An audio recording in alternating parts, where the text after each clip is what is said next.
Hello to all students. I hope you are doing fine. I am Professor Masood Fuzail. Today we are going to discuss pituitary gland. Pituitary gland is located under our brain and is attached with part of brain which is known as hypothalamus. Pituitary gland is an ovoid structure which is attached to hypothalamus with the help of a stalk known as infundibulum. It is an ovoid structure and it weighs only 0.5 grams and its size is just the size of a pea, but it has very important functions in our daily life. It has two lobes. One lobe is called anterior pituitary lobe and other is known as posterior pituitary lobe. Today we are going to discuss only anterior pituitary hormones. This anterior lobe of pituitary is also known as adenohypophysis, while pituitary gland is known as hypophysis cerebri. Our hypothalamus, which is a part of brain, contains some cells which are neurosecretory cells. Neurosecretory cells have double role. They have nervous coordination and also they are glandular and produce and release some hormones and releasing factors. Every enzyme is controlled by hypothalamus with the help of releasing factor and release inhibiting factor. Anterior lobe of pituitary release many primary and tropic hormones. Primary hormone directly affect the tissues of the body, while tropic hormones indirectly affect the tissues and parts of the body. They affect on the other glands and they produce secretions of that glands. All the secretions are controlled by hypothalamus. This is an endocrine gland. The blood is supplied with the help of a blood vessel. When blood moves from the cells of the gland, they absorb certain hormone produced by these glands and supply them to different parts of our body. So now let's look at some glands of the adenohypophysis. The first gland which is released by adenohypophysis is thyroid stimulating hormone. This hormone affects thyroid gland present in the neck region just below the larynx. Under the stimulus of thyroid stimulating hormone, thyroid gland produces hormone thyroxine, which is very essential for the growth and development of our body. Its release is controlled by releasing factor, which is released by hypothalamus. If the body growth and development is very slow, this message is sent to hypothalamus. Hypothalamus gives message to neurosecretory cells. Neurosecretory cells release TSH releasing factor, thyroid stimulating releasing factor.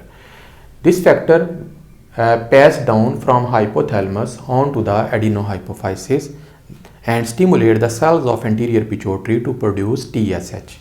TSH produced by pituitary cells will absorb into the bloodstream and from blood to different parts of the body and cells of our body.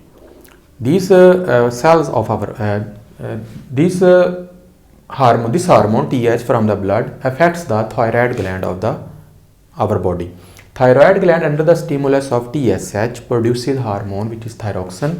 Then thyroxine acts on the different parts of our body. Under the stimulus of thyroxine, our metabolism becomes fast, growth and development also increases.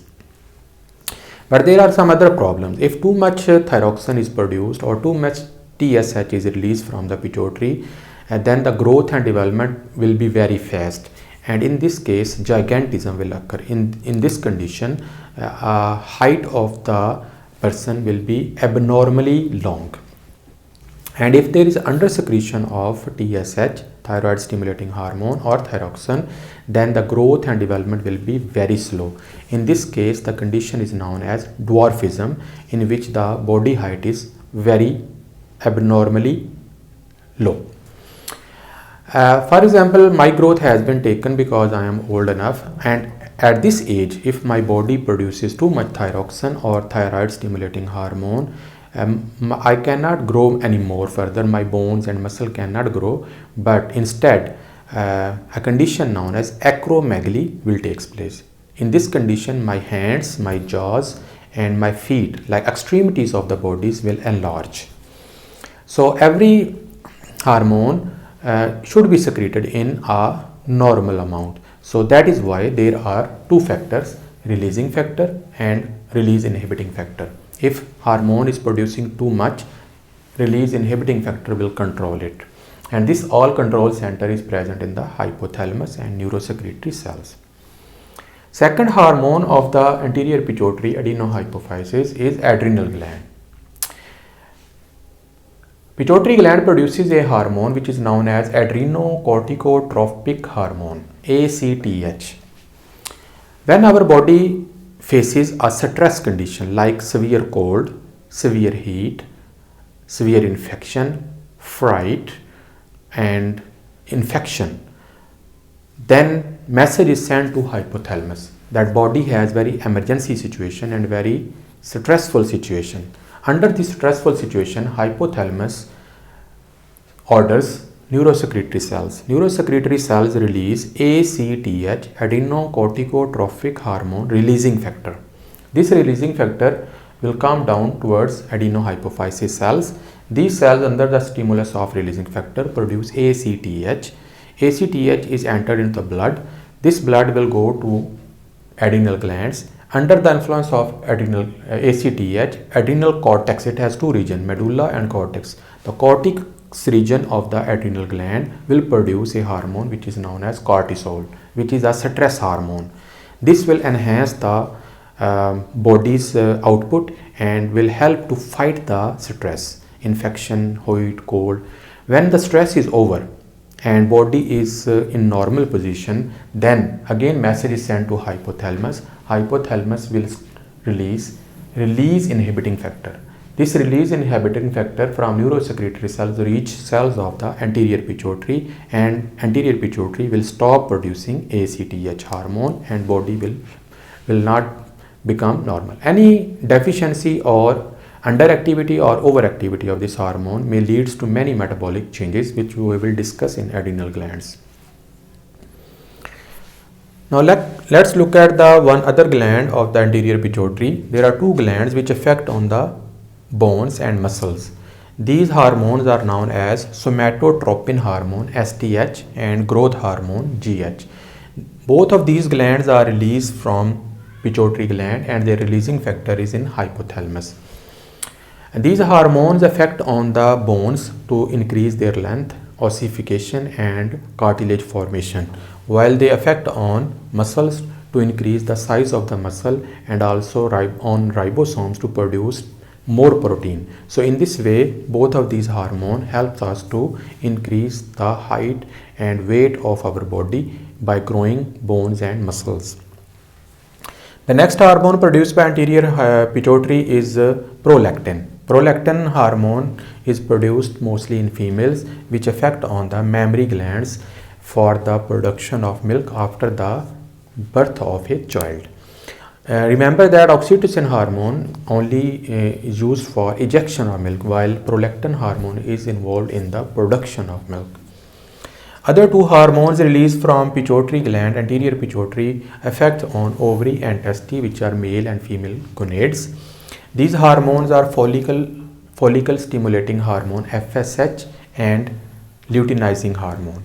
If we look at the functions of FSH, follicle stimulating hormone, which controlling factor is present in hypothalamus. FSH stimulate follicles in the ovary and maturation of the ovum. It also affects on the male body for the production of sperm.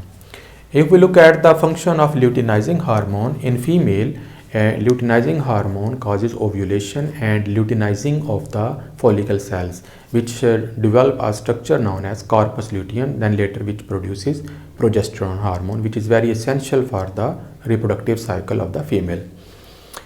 Luteinizing hormone, which is also known as ICSH, interstitial cell stimulating hormone in males, affects on the testis interstitial cells to produce a hormone, sex hormone, testosterone, which is very essential for the secondary sexual characters of male. So in this way, we have tried to understand some concept of pituitary glands and their functions. I hope you have understood it. So if you do, please like it, subscribe it, share with your friends. See you in the next lecture. Bye.